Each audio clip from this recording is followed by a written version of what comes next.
আসসালামু আলাইকুম এভরিওয়ান, কি অবস্থা সবার? আমাদের ভোলাগঞ্জ সাদা পাথর জার্নি শুরু হচ্ছে এখানে। আপনারা কিভাবে আসবেন আমি বলে দিচ্ছি। আপনারা সিলেট থেকে বাসে উঠবেন এই জায়গার জন্য। এটা হচ্ছে সাদা পাথর নৌকাঘাট। সিলেট থেকে এখানকার দূরত্ব প্রায় 38 কিলোমিটার মতো। 60 বা 70 টাকা বাস ভাড়া নিবে। তো নৌকা বা সিএনজি যেটাতেই ওঠেন, আপনাকে যে জায়গাটা নামাবে সেটা হচ্ছে এই জায়গাটা। আর এখান থেকে বেসিক্যালি আপনি নৌকা ভাড়া করবেন, আর নৌকা ভাড়া করে যাবেন নদীর ওই পারে আপনার মেইন ডেস্টিনেশনে। তো আপনার মেইন ডেস্টিনেশনটা হচ্ছে এই জায়গাটা ইন্ডিয়ার একদম বর্ডারে। নৌকায় ওঠার জন্য আপনাকে টিকিট করতে হবে এই জায়গা থেকে, but not so fast. Ticket করতে গিয়ে আপনি একটা ইন্টারেস্টিং জিনিস দেখতে পাবেন যে এইখানে নৌকা ভাড়া করার সিস্টেমটা অন্যরকম। সিস্টেমটা হচ্ছে আপনি যদি একা যান তাহলে আপনাকে নৌকা ভাড়া দিতে হবে 800 টাকা। আবার আপনি যদি আপনার পুরো গ্রুপ নিয়ে যান তবুও আপনাকে নৌকা ভাড়া দিতে হবে 800 টাকা। আবার একটা গ্রুপে কিন্তু আপনি 8 জনের বেশি যেতে পারবেন না। একটা নৌকায় কিন্তু আপনি 8 জনের বেশি যেতে পারবেন না। এখন আপনি যদি একা বা 2 জন 3 জন মিলে ট্রাভেল করেন তাহলে সেক্ষেত্রে আপনার করণীয় কী? সেক্ষেত্রে আপনি যেটা করবেন সেটা হচ্ছে আশেপাশে যারা অন্যান্য টুরিস্ট আছে তাদের সাথে 8 জন মেলাবেন আরকি। 8 জন মিলিয়ে তাদের সাথে একটা সেটেলমেন্ট করে আপনাকে যেতে হবে। তো যাওয়া আসা ২ টা মিলে নৌকা ভাড়া হচ্ছে 800 টাকা। কিন্তু এখানে একটা ক্যাচ আছে। ক্যাচটা হচ্ছে আপনি যেই নৌকাতে যাবেন, আপনাকে ঠিক সেই নৌকাতেই ব্যাক করতে হবে এবং আপনি যাদের সাথে যাবেন, আপনাকে তাদের সাথেই ব্যাক করতে হবে। নৌকায় ওঠার পর মাঝি আপনাদেরকে তার নাম্বার দিয়ে দিবে এবং যখন আপনারা সন্ধ্যায় ব্যাক করবেন, তখন তাকে কল দিয়ে তার নৌকাতেই আপনাদের সকলকে একসাথে ব্যাক করতে হবে। অনেক অনেক বাজে এখানে সিস্টেমই বাজে। Sorry for the sudden noise. যাই হোক, মেহেদির সিস্টেমটা পছন্দ না হলেও আমরা আরও ৩টা গ্রুপের সাথে মিলে একটা নৌকা রিজার্ভ করলাম। রিজার্ভ করে রওনা হলাম আমাদের মেইন ডেস্টিনেশনের উদ্দেশ্যে। নদী, নৌকা, নদীর স্রোত, তারপরে এই পাহাড়ের সুন্দর ভিউ সবকিছু অনেক সুন্দর ছিল, কিন্তু একটা জিনিস এই ভাইবটা নষ্ট করে দিচ্ছিল, সেটা হচ্ছে ট্রলারের এই বিদঘুটে শব্দটা।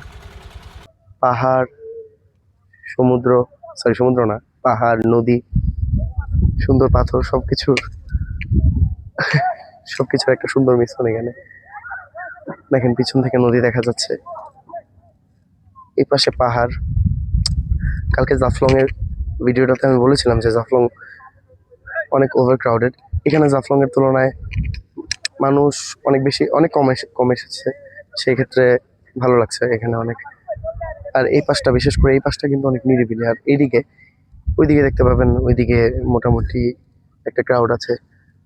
ক্রাউড থাকার কারণ হচ্ছে ওই দিকটাতে যে আমরা যে নিচে পাথরগুলো দেখছি, ওই দিকটাতে পুরোটা জুড়েই পাথর। তো ওইখানে ভিউটা আমি দেখাবো একটু পরে আপনাদেরকে।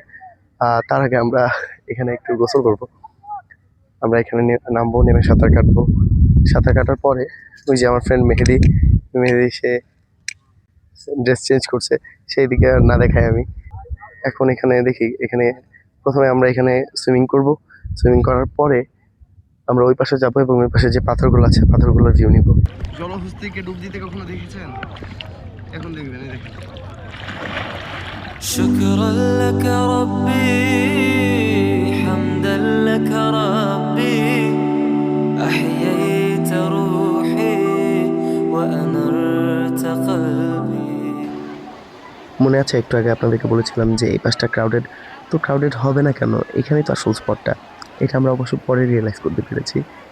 দেখেন, এক পাশে দিগন্ত বিস্তৃত পাথর, আর তার ঠিক পাশেই স্রোতস্বিনী। বলেছিলাম আপনাদেরকে পাথরের ভিউ দেখাবো, তো দেখেন পাথরের সাথে আমাকেও দেখেন, আমিও কিন্তু সাদা। শুনেছিলাম কিছুদিন আগে নাকি এই পাথরগুলো গায়েব হয়ে গিয়েছিল। আচ্ছা যাই হোক, এখন তো আছে।